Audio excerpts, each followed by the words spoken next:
Welcome back, ladies and gentlemen, to another edition of Through the Fire and SBN Small Business Network podcast. I am your host, Ryan Wickline, and today we are joined with a very special guest.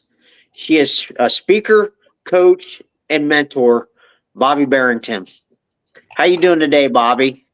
G'day, Ryan. I'm fabulous. I'm on the beautiful Sunshine Coast in Queensland, Australia. I'm just north of Brisbane, for those who know this area. And literally 5 minutes from my door here, I'm on the beach. And I adore the beach and the energy of the beach and this environment. It's a beautiful part of the world if you ever want to make your way over here. So the number one question the audience has probably wondered, who is Bobbi Barrington? Well, yeah, I'm 65 and I'm a single woman, and I have changed everything, absolutely everything about me to become the woman I am today. Because when I say everything, I've been through two massive transitions. One is my gender and one is my mindset. So I am a trans woman, and I transitioned around the age of 59 or 60 in that period, and now I'm 65, so it's very recent.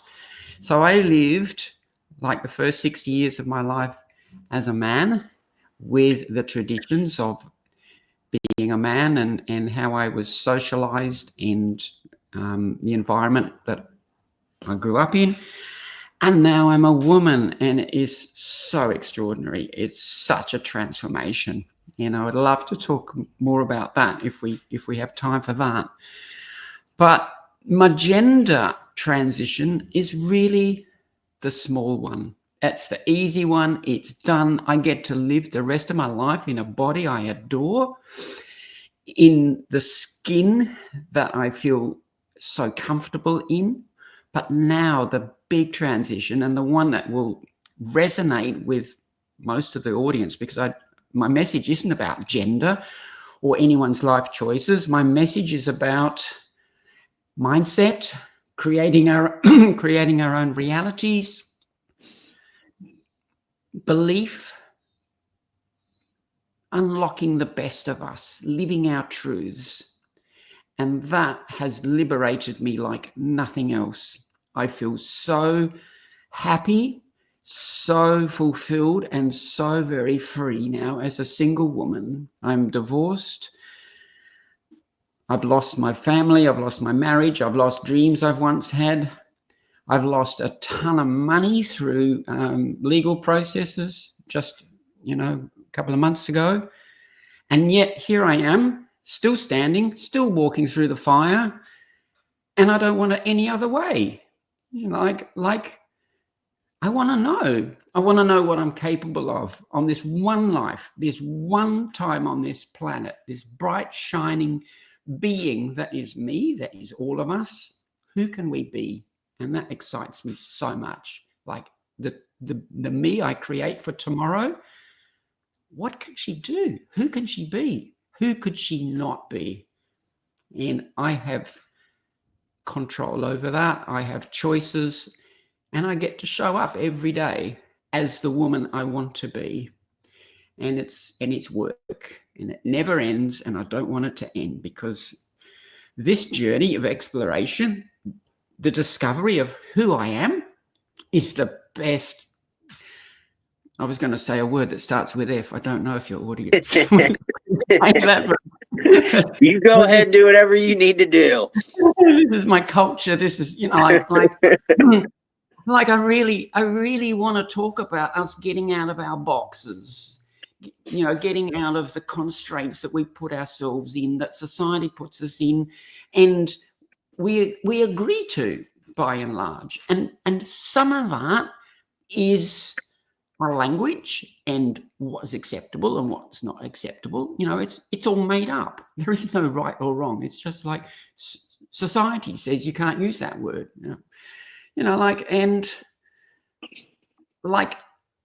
I was in Melbourne recently. Melbourne's like 1,000 k's south of here, in Victoria, and it's winter there. And the culture is so suppressing, I found. Up here where I am, there's so much freedom in expression. Like this is winter. Look at me. I'm in wintertime. I adore this this weather, which is so freeing. And so, the clothes we wear, the rules that surround us, like, oh, you can't go out wearing that, people will talk, or I don't want the neighbors to think I'm running a brothel, this happened. But I just want us to get out of these made up constraints that keep us stuck in a reality that isn't truth. So this is massive part of my message and what I want to talk about. Liberation, Ryan. Liberating our souls and our hearts and our minds and living our truth. So Yeah, how's that? like I can understand a lot where you're coming from, where you're like, we as people, allow society and other people to put us in boxes and tell us what we can and can't do. So those then we start developing them limiting beliefs about ourselves and what we can and can't do, and they start holding us back, and we become constrained by fear. So Totally. how was fear? Like, could you talk about the fear that held you back from living the life you were meant to? Oh, look, like, if I look at my life, I look at the language that I've used through my life. Fright, always frightened through my life. Limitation, stuck. Fear of standing out, fear of being seen, fear of using my voice, fear of attracting attention. And my money mindset has been like so crappy through my whole life. And so this is what I mean about the big transition. It's not about the gender or the expression, even though that was a massive part of me claiming my authenticity, but this overcoming childhood trauma, an alcoholic father, a household that was emotionally suppressed, I suppose. I learned to find safety through not standing out, like not attracting attention, and it made me an introvert or act like an introvert through my life. It, like, even into my 50s, late 40s, 50s, if I look at the things that I used to do because I was frightened of attracting attention, I'm just starting to write my next book at the moment, and I'm going to call it Live Your Truth. It's about finding freedom through authenticity, and about where that showed up before and what changed and what it looks like now. And I look at, going back into my history, like stupid things. Like I lived in London for a long time, London, England. And I remember even into my 40s as a grown man, not wanting to stand up and open the damn vent in the tube carriage because people would see me. And I think, that is, excuse me, that is fucked. That is so, and who else has got these stories running in their heads about what other people will think, and your inherent worthiness. So really, I look back at my life and I know that you can say, if that didn't happen, I wouldn't be who I was today. And it was all a gift. And there was nothing wrong about any of it. But I look back and I feel so sad. And what a waste, what a waste of those years when I thought I'm not a happy person. And now I am. And the change has been so quick. So quick.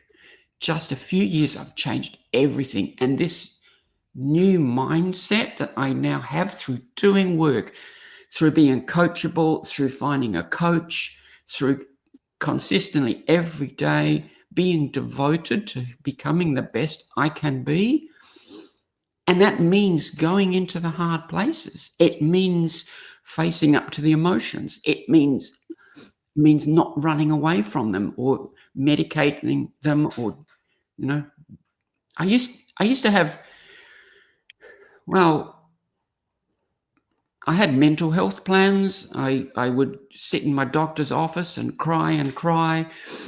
I had psychologists. I was on antidepressants, and I'd work my way through cartons of wine, casks of wine, just to numb the pain and wish it would go away. And it never went away by doing any of that.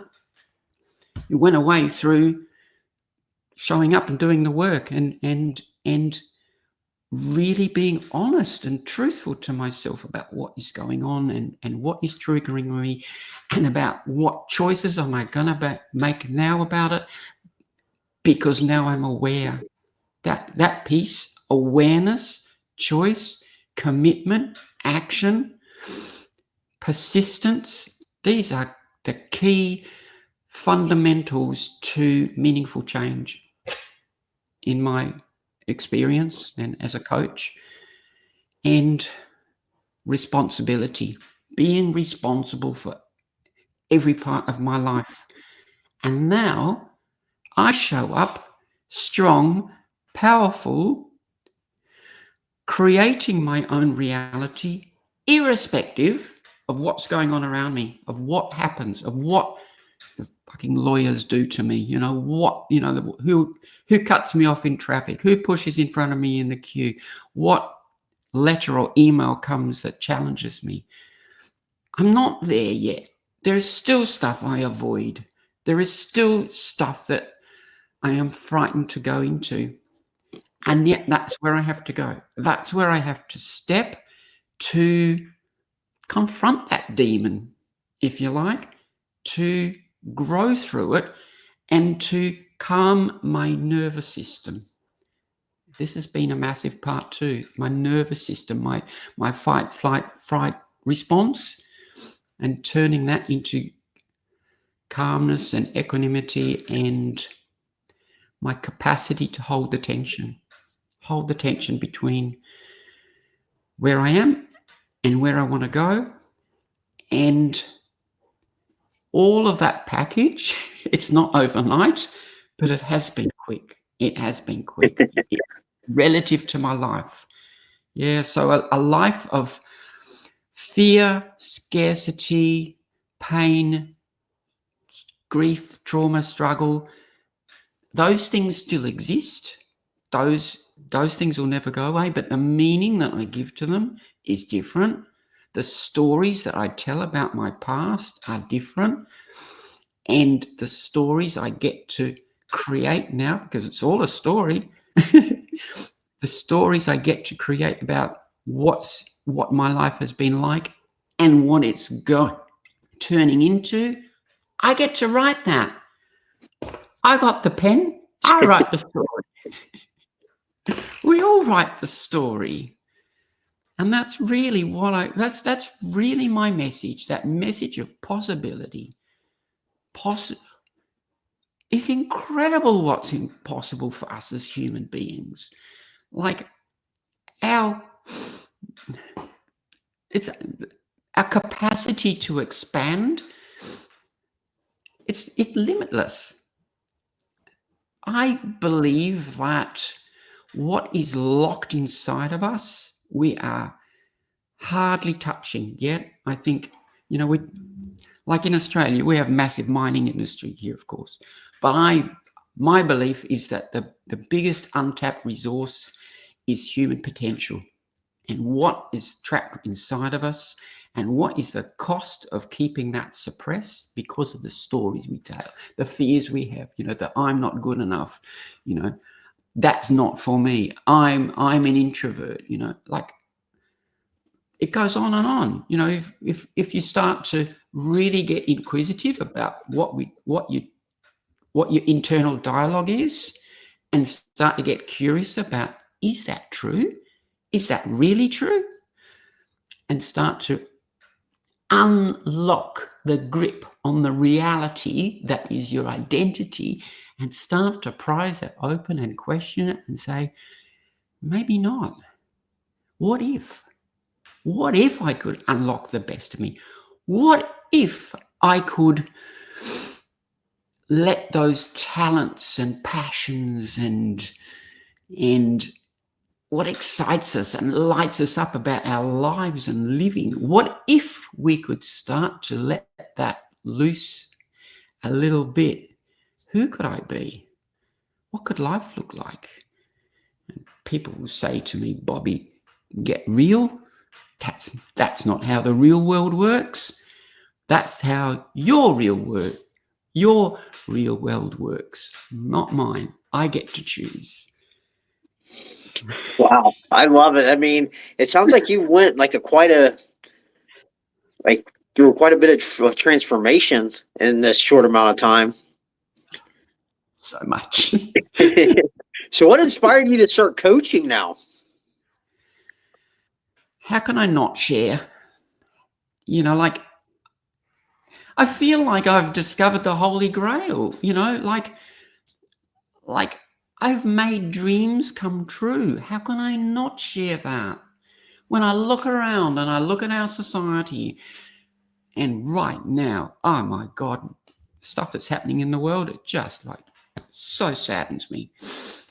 And what is the thinking that has led to that situation? And what is the, like I go to the supermarket, and you look at the faces around you, and people are living this life of less than, settling, like that's my lot. I can't ever expect to have more. That's a dream. That's not reality, Bobby.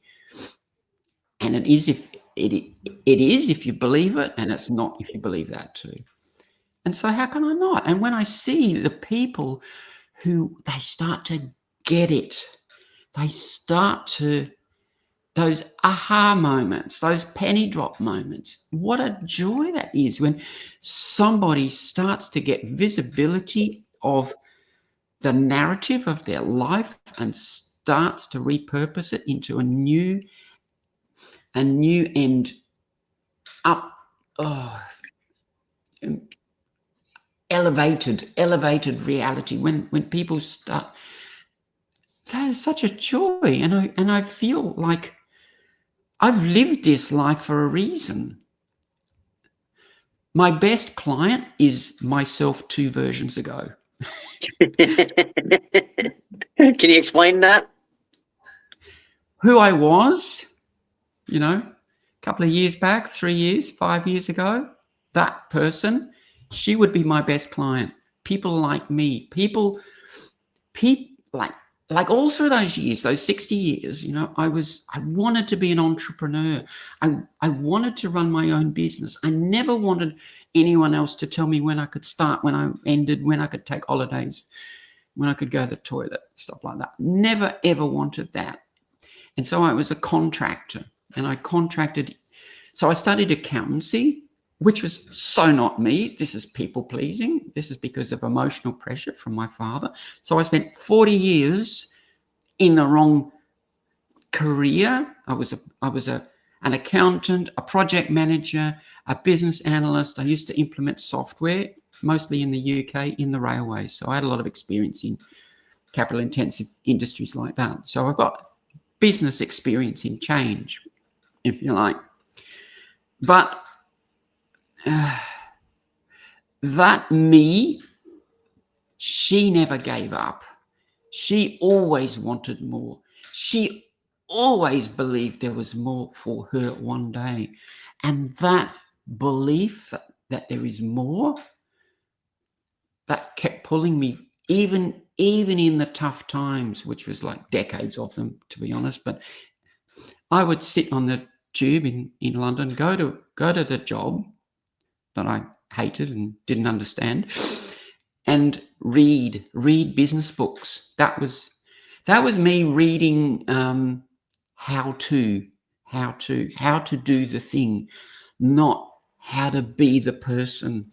And that was the key, who we are, how we show up, what is our thinking, what is our attitude to life, more than the tasks, the process, the doing, and But I always wanted more. And then I went to some personal development. I went to like Tony Robbins, T. Harv Eker, Robert Kiyosaki, Blair Singer, these sorts of people. And I went into those rooms and I started to get some insight into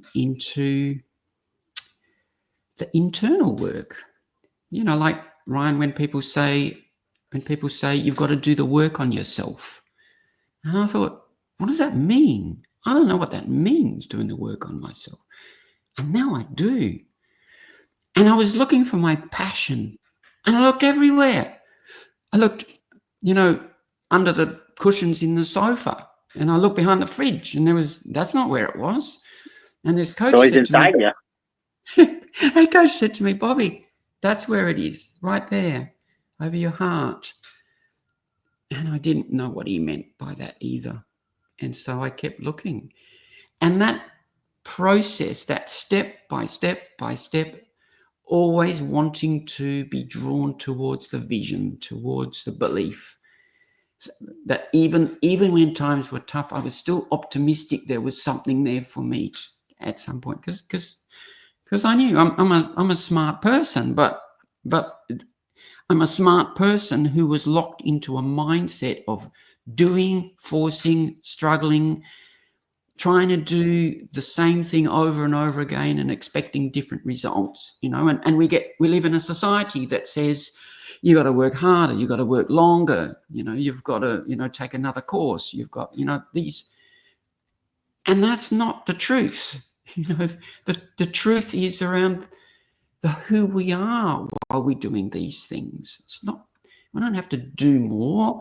We just have to show up better. And so I was always looking. And then came back to Australia in 2013 with my family. And it was so hard, that move. And the wheels fell off my marriage. And I don't even think it was to do with the trans bit. I think it was just to do with, we were like emotionally immature and under the pressure and the financial circumstances that we found ourselves in. We went in different directions and were like so unsupportive of each other, and it just like became intolerable. And I was trying to run my own business and had some success, but I'm still running it from a crappy old scarcity mindset, a forcing and pushing and getting all the ducks in a row. This is me, like this is me, like rather than, like letting myself free into the marketplace and ask the questions and stuff. I built the system first. I built the solution first, because that was my safety. That's what I knew. That's what my mindset was, build, and then sell it. And then no one bought it, did they? Because I did it backwards. Yeah. Don't so many of us do that? We try to build first because it's our safe place, because it's what we know. And then people will also tell you to do that, though. People also tell you build. You got to do it this one way, and there's not one way to do it. There's so not one way. Yeah. There's the Ryan way, and there's the Bobbi way, and there's everyone else's way, and they're all right ways. Yeah. But then I said to my ex, I said I got 4 things. It was 2018. I got 4 things. Can we have a chat? I said I haven't got any money. I said, I want to get a divorce. I said, we were in Sydney at the time, Sydney, Australia. And I said, I want to stay around my family and see my children, and I'm changing gender. What do you want to talk about? But then I initiated the divorce proceedings, and it was like the best thing, really. And I moved interstate to care for my mum who had dementia. And that was the start of starting to find happiness. And this is COVID 2020, 21, starting to find happiness. But I'm still struggling to make money, still struggling to run my businesses. And then I reached out to an upline because I was in a multi-level marketing business and said, I'm having no success here. Do you know any coaches? And that led to the wonderful woman who is my coach now and has been for 3.5 years and has helped me. She's saved my life, I think literally, because I didn't know how to cope otherwise. She saved my life, shows me how to live my life, and believed in me all the way through, like this self-belief piece. Often we don't believe in ourselves, but we can borrow someone else's belief. And when someone else sees something in us that we can't see, and you trust them enough to think, well, she's a smart chick, she can. And that strength through that pulls me forward and still does. And now she's my friend. So I'm so delighted that we are able to navigate these two parts of our lives, this coaching container and friendship separately, and keeping the boundaries clean. And that's such a beautiful thing. And it's because of her that I'm up in Queensland on the Sunshine Coast, and I'm just loving it here, actually. And I'm starting to find my playfulness again, which I've lost for so long. Yeah. Well, I loved how you just touched on that, like, of saying I had to borrow someone else's belief in me. Because I always tell everybody, usually the first step in gaining confidence is somebody else's belief in you before you ever start believing in yourself. Somebody else believes in you first. It's been the best. It's been the best. Like I am happier than at any time in my life. I am fundamentally happy. And don't we all want that? And I feel loved. I feel I have someone, I'm a single woman. I live alone. I cook for myself. I spend a lot of time by myself.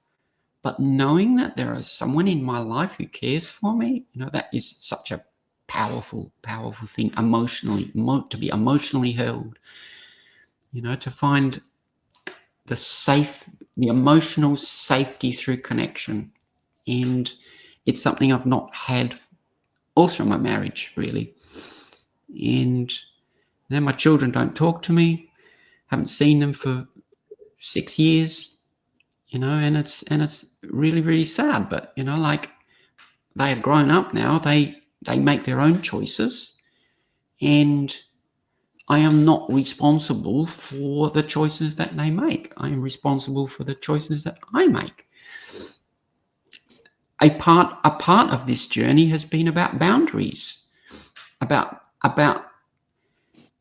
identifying what belongs to me and what doesn't belong to me, and not taking on other people's views, like they might say, you did this to me. Well, I didn't do anything to you. You did it to you, and when you say things like that, you just outsource your power to someone else. And I'm all about power, integrity, equanimity, balance, and earning my shit, and you own your shit. Yeah. It's been the most extraordinary journey. And look, so as a trans woman, I have this kick-ass body. I'm female, top to toe. My identity is so feminine. And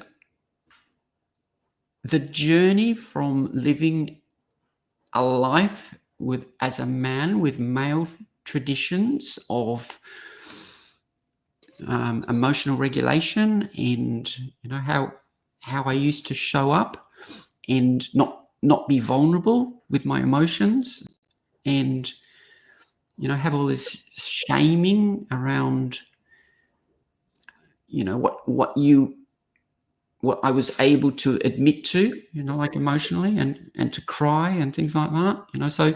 So that journey from that world to the world I inhabit now, and I don't think this is universal for all women, but the women that I spend my time amongst, my community, that's where we go. We go into vulnerability. We go into emotions. We talk about the real stuff that's going on inside of us without shame or judgment or suppression or making any of it wrong. And that shift and the emotional intelligence and emotional regulation that has come from that life as a man to this life as a woman, that has given me such power, such strength to handle what happens, what comes at me, to handle other people. It's what makes me go into the supermarket with a smile on my face and light up the room and emanate energy. And it's been the most extraordinary journey. And I've had such a beautiful landing and a welcome into the world of women as a woman. And I know there's a ton of crap going on in the US and around the world around trans people. And I think it's so hurtful and so unnecessary. And I think what it means is that we miss the deeper learnings from all of us and miss the lessons of courage that we see when somebody strives to be a different identity from the one that they were, identified as at birth, sort of thing. And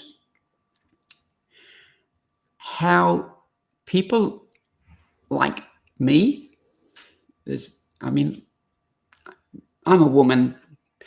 I go out there, people see a woman. I have energy of a woman. I hold myself like a woman. And in many ways, I've always been a woman. And there are other people who are still on that journey, and they are literally courage walking.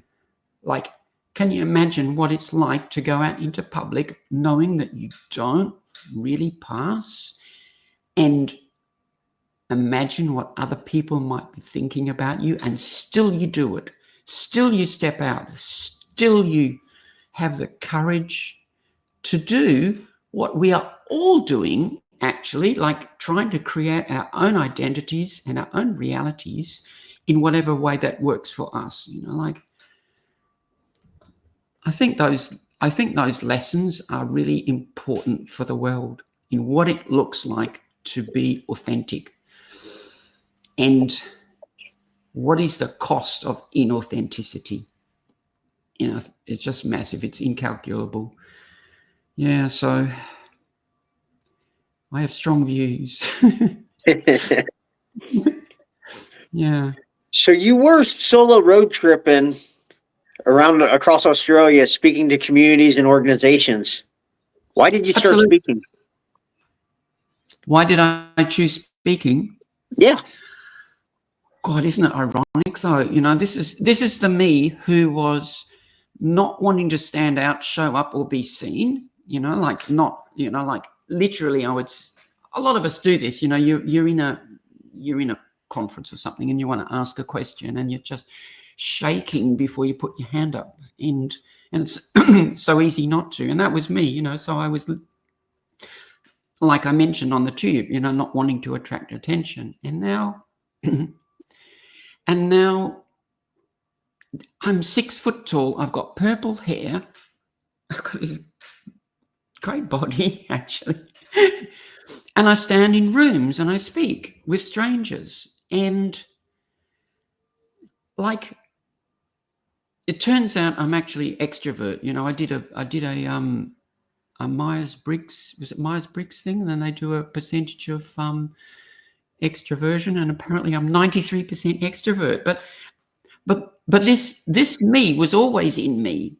I was always potentially this person.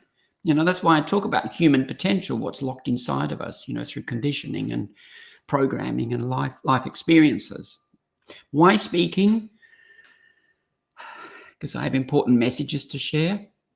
Because at the age of 65 now, I have gravitas, I have life experience, and finally I believe in myself enough to know that what I have to say is meaningful and makes a difference to people, and that my perspectives matter, my insight matters, that I have messages that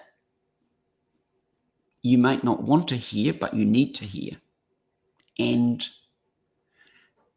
also because I went on the road trip to build the muscle of running a speaking business, of going into rooms, going into the arena, facing the unknown and coping with it and learning from it and getting feedback and growing through it. And this has been like in my life, I want to know what I'm capable of. And the only way I'm going to find that is at the edges, go into the discomfort, go into the uncertainty and the self-doubt and the fear. I've got to go there. And I think there's only three things that we need to be able to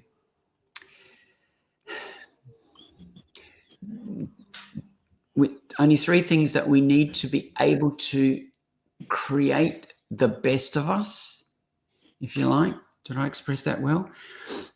They are imagination, like having a vision for beyond possibility, beyond what we can't think of. The imagination of where do I want to go?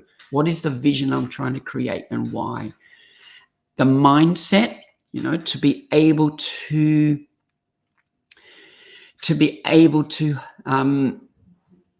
turn fear into fuel, to turn blame and judgment and less than into lessons and feedback, and to make it not about ourselves. There's a lot to mindset, of course. To be able to manage our nervous systems, to go from fight, flight, and fear into that level of calmness. There's a name for it. I forget the name of it, but there's a level of calmness when you are when your nervous system is not vibrating at that frequency, and you can calm yourself. These things. So this is the road trip. This is me, like building the muscle of a speaking business, which is not just about speaking, but it's about pitching and lining up diaries and making offers and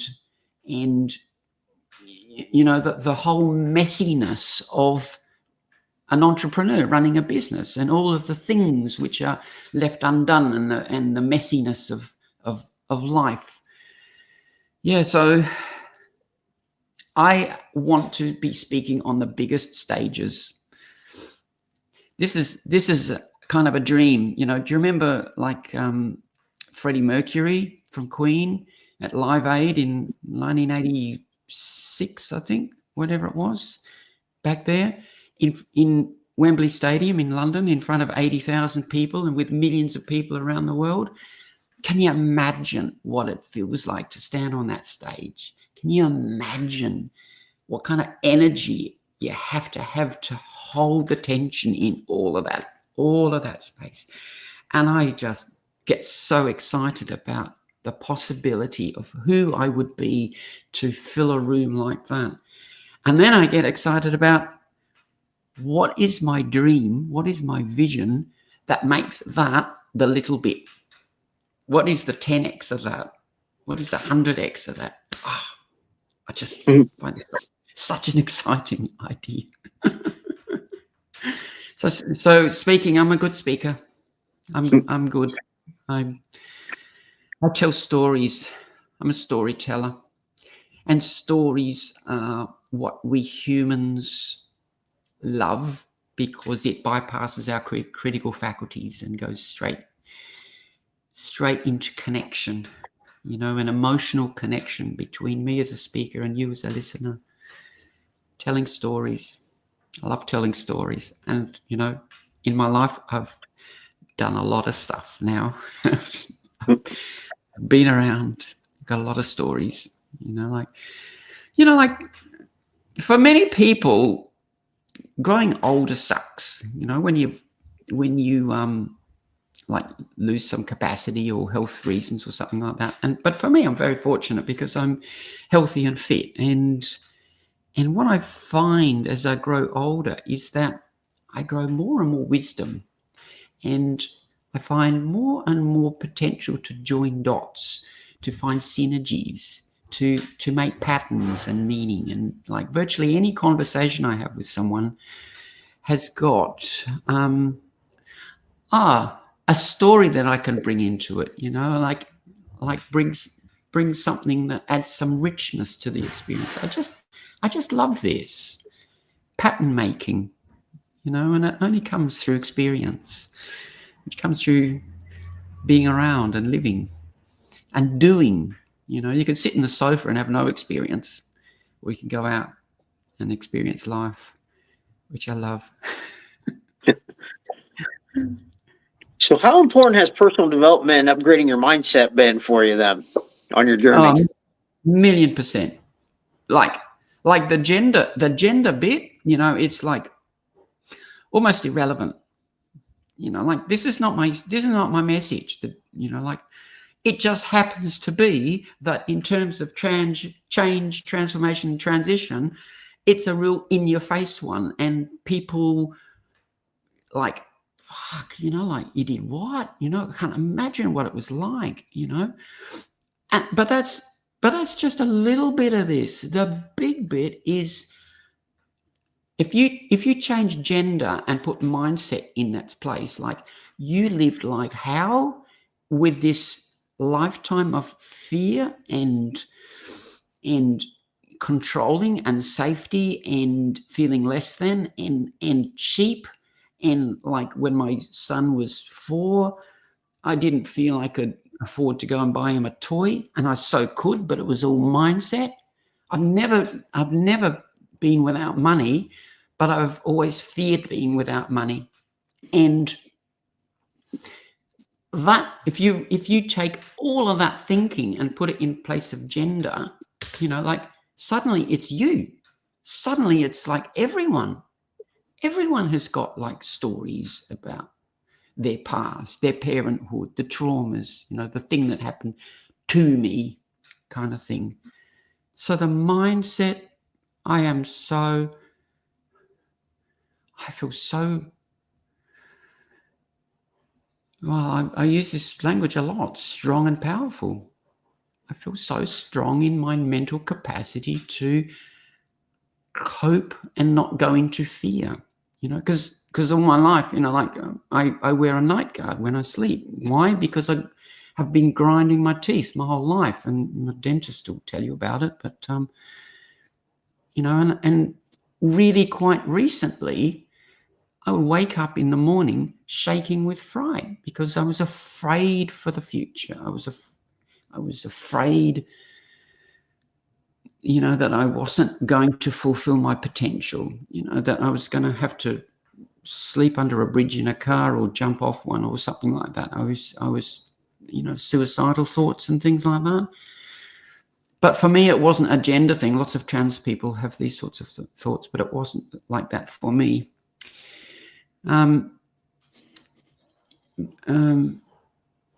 Yeah, but it's the mindset, and I get triggered. I do. I'm human. I have emotions. Things happen, but I don't wallow in them for days as I used to, or months. It's an hour. I work through it. I have processes and strategies. I get triggered by something and I go into it. What happened? What did I make it mean? What was it in me that was triggered? What what was the payoff that I was going to get from behaving in a certain way, and what choice was I going to make? The payoffs, you get to be right, you get to make someone else wrong, you get to be in control. These things that we run, these patterns we run that keep us safe and keep us in an identity that's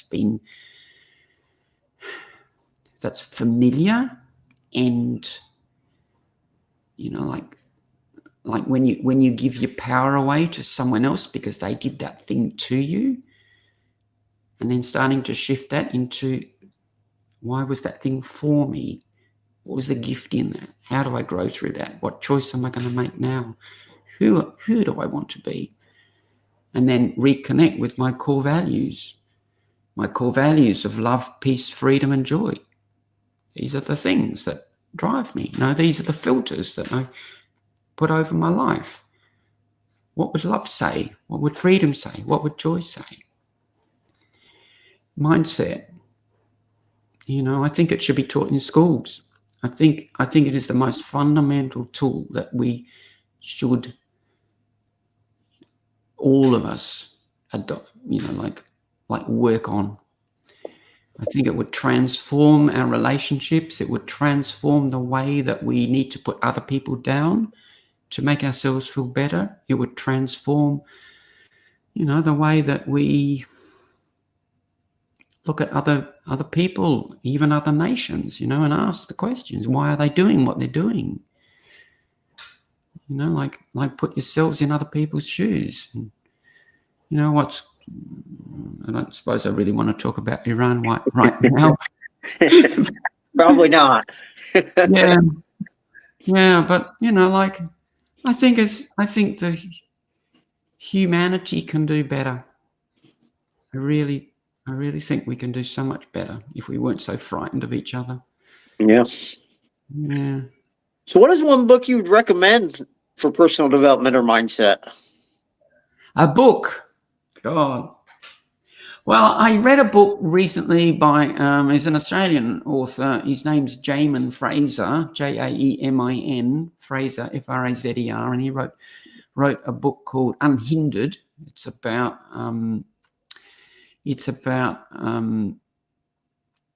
insecurity, and I just found it a really, really useful. I think even though I was familiar with the concept in it around,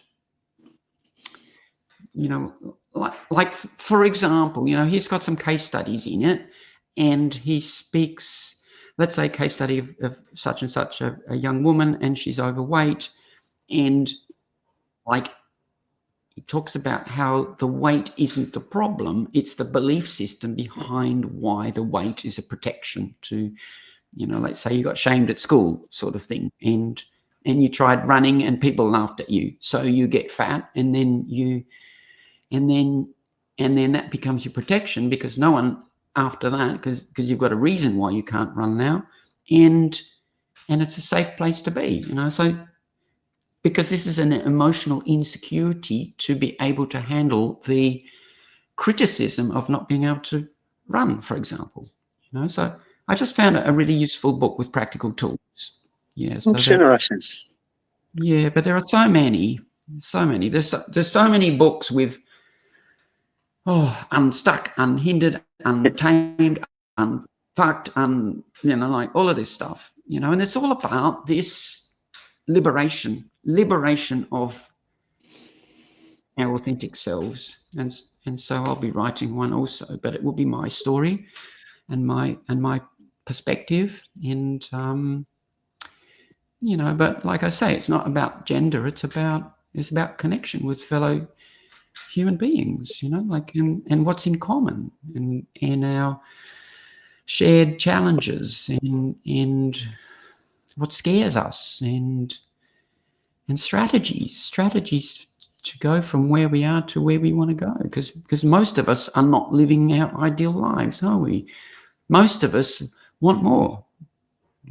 And if we say we don't, then maybe we've given up on the idea of wanting more and that we're capable of having more.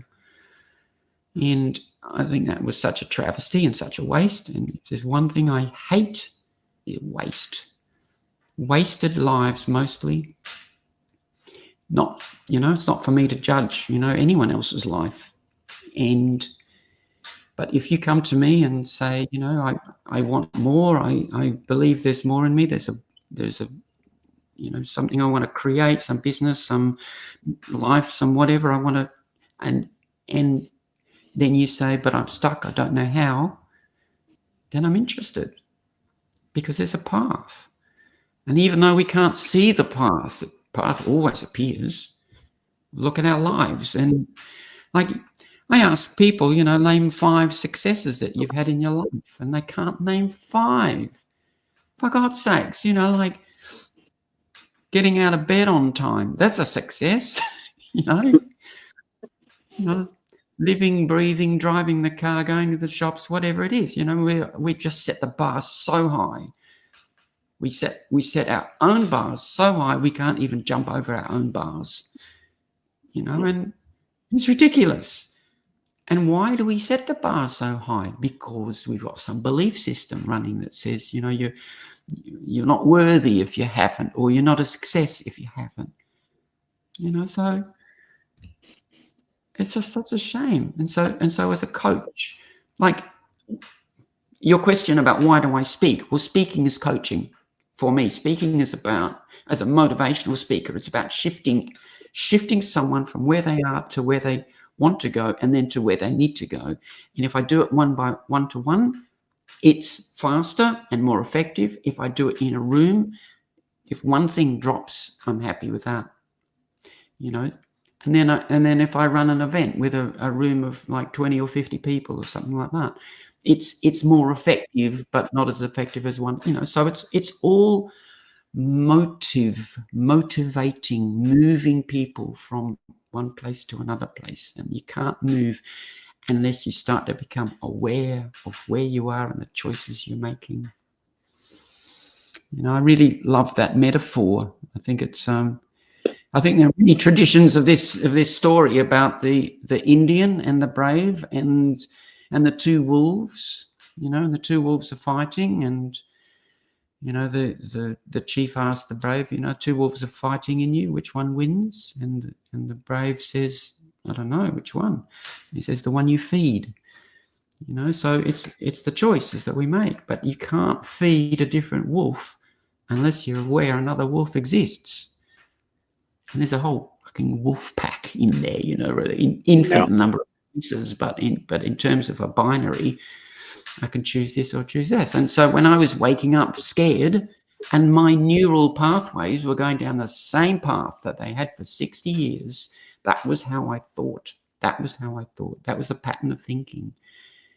Until, oh my God, there's another thought pattern. I can think a different thing. I can make a different choice.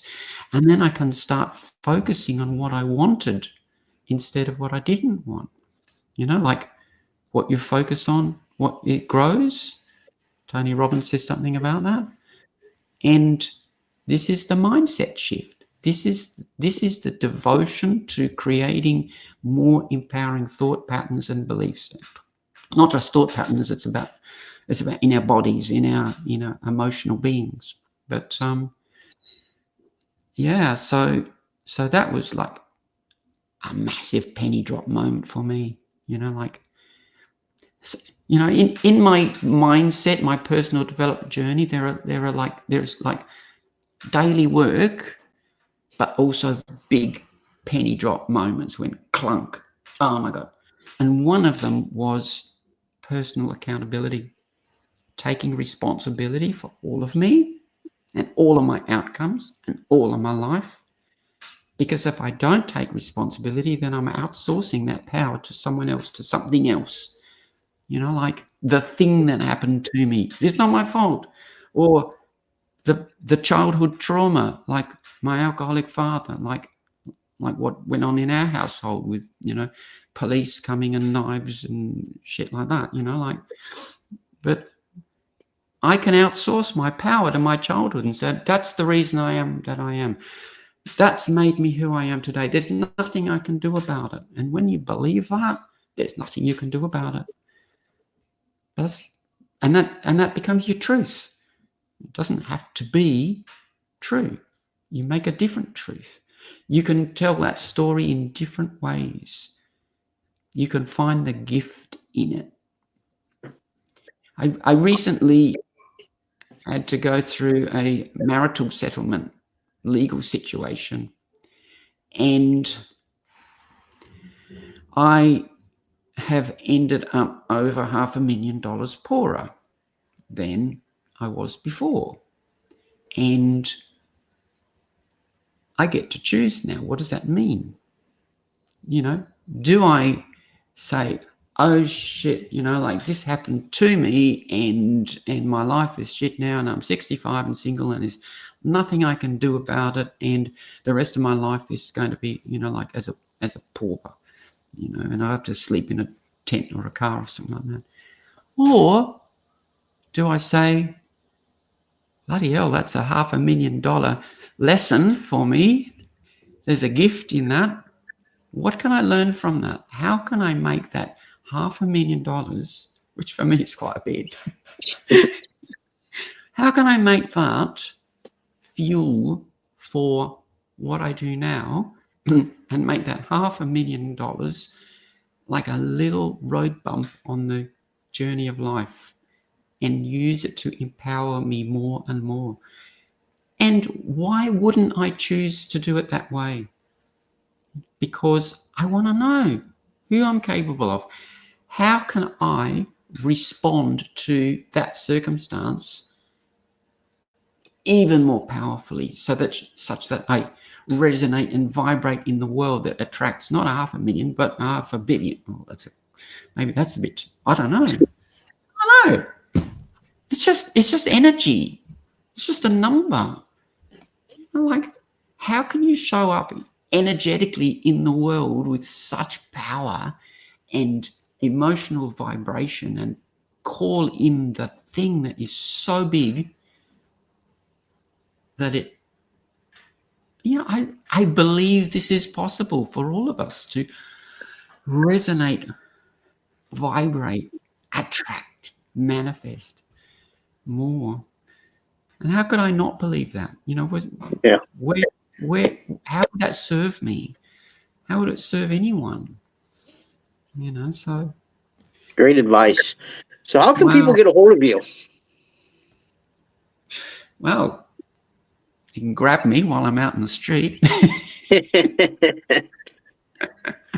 Yeah, I'm Bobbi Barrington. So it's Bobbi, Bobbi Barrington, Barrington. So bobbibarrington.com. You find me there, and it's got links to my socials. I like LinkedIn a lot. I kind of never really got my head so much around Instagram, but I am there. I have people who help me get my stuff out. I'm on Facebook. I'm on a bit of TikTok, a bit of YouTube, but like this journey, I am not the final product. All of these things are building on building on building. And this time last year, I was in a very different place. The year before, and this time next year, I'll be in a different place as well. So you get me as I am right now, messiness and everything, like imperfections. And I, as a sort of recovering perfectionist, like perfection is a sort of control, like it's a safe place that stops you actually taking the risk, like my posts, I'm very wordy and stuff, and I do make them like really perfect and just like beautiful and stuff like that, and it slows me down, but it doesn't matter to people. They just want my energy and stuff. So when you reach out to me, maybe I don't respond because I've missed that. Maybe like I'm not perfect, my life's not perfect. I just do the best I can with what I've got, and who can do better than that? Yeah. It's yeah. So Loving final this. question. Go. What is one piece of advice you would like to leave our listeners with about overcoming adversity?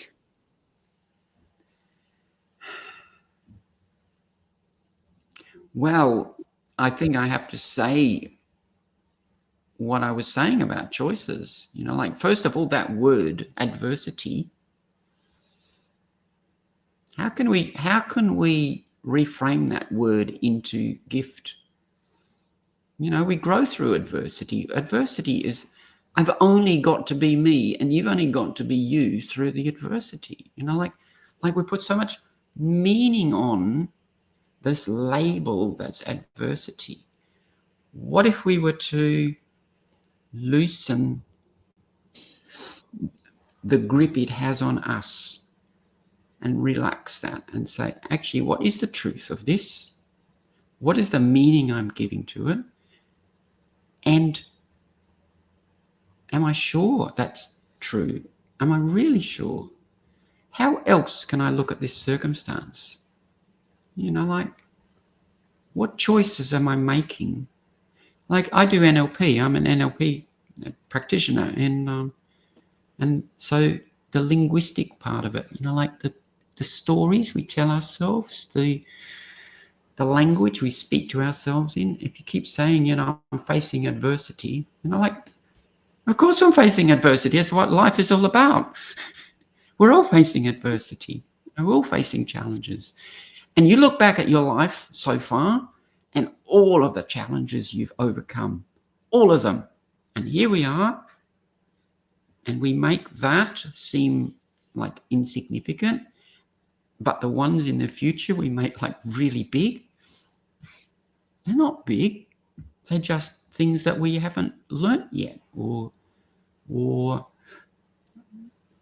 been able to, like move through yet. Like, I think that's, I hope that's helpful. I'm looking at the languaging around adversity. Let's call it something else. Let's call it opportunity. Let's call it a gift. Let's call it something beautiful to embrace. And maybe that like softens the grip it has on us. Yeah. Yeah, great advice. Well, Bobbi, thank you so much for coming on and sharing your story with all of us.